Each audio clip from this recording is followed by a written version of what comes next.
Dear citizens of the world, I am Padmini Arhant, author and presenter, padminiarhant.com, prakriti.padminiarhant.com. I welcome you all to the critical topic, coronavirus, world in lockdown, global pandemic. The health crisis affecting most parts of the world is a serious matter, with the world having become smaller and closer from transportation and technological advancement in the 21st century. The novel coronavirus, NCOV or COVID-19, as it is being referred to, originating from Wuhan city in Hubei Province, China, claiming many lives over there with global impact, is unfortunate and squarely falls on the local and central authorities in China for the inadequate containment of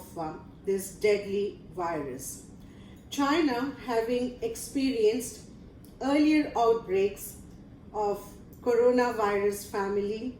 and other virus strains in the past 2 decades,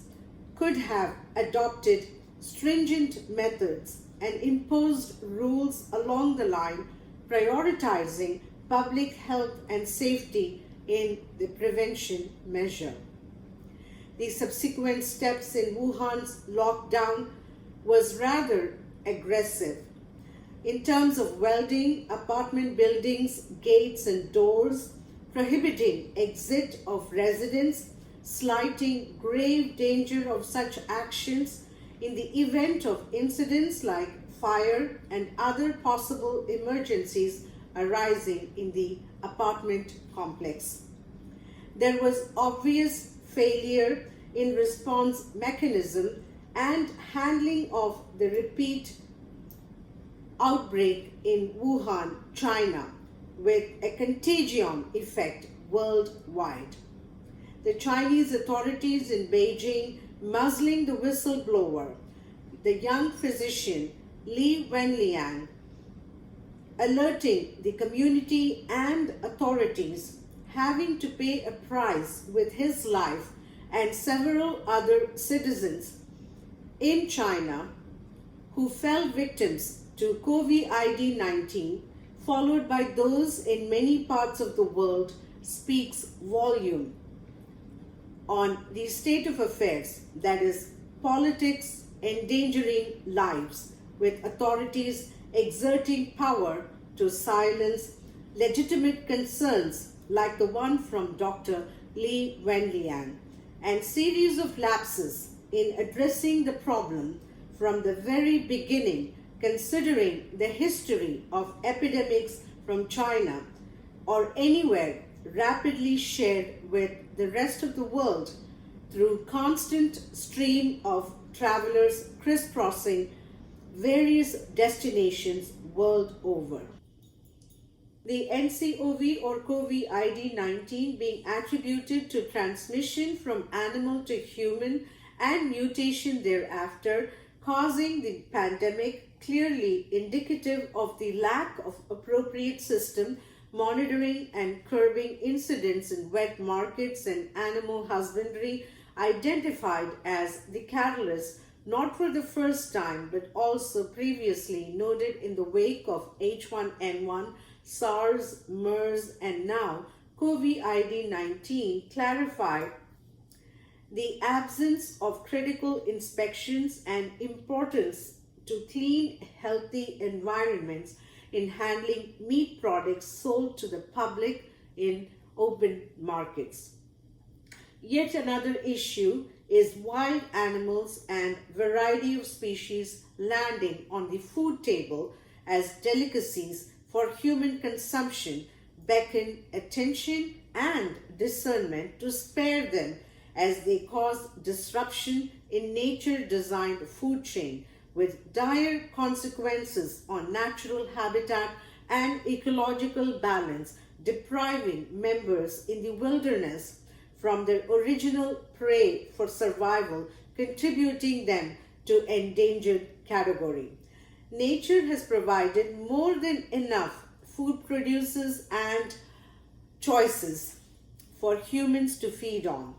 without having to indulge in far-reaching wildlife menu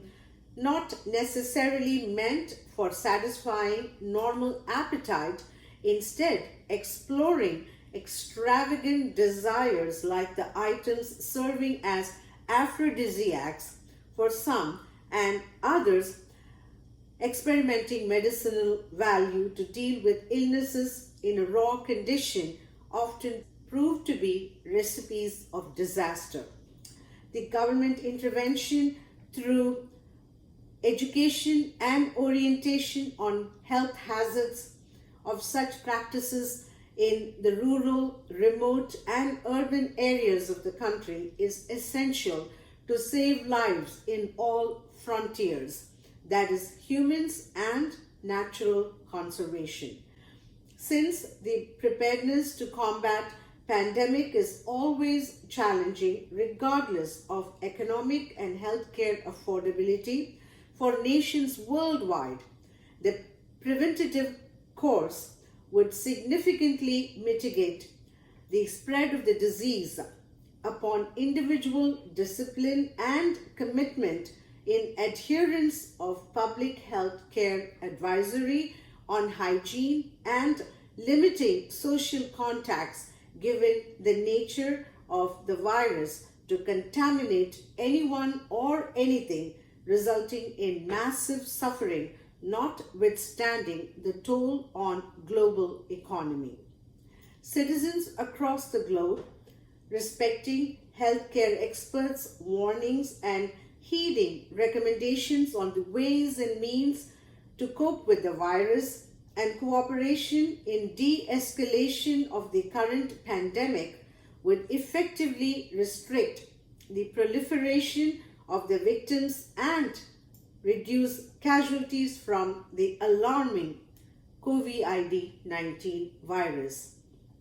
I extend my sincere condolences to families in Wuhan and rest of China, as well as all in other parts of the world who have lost their loved ones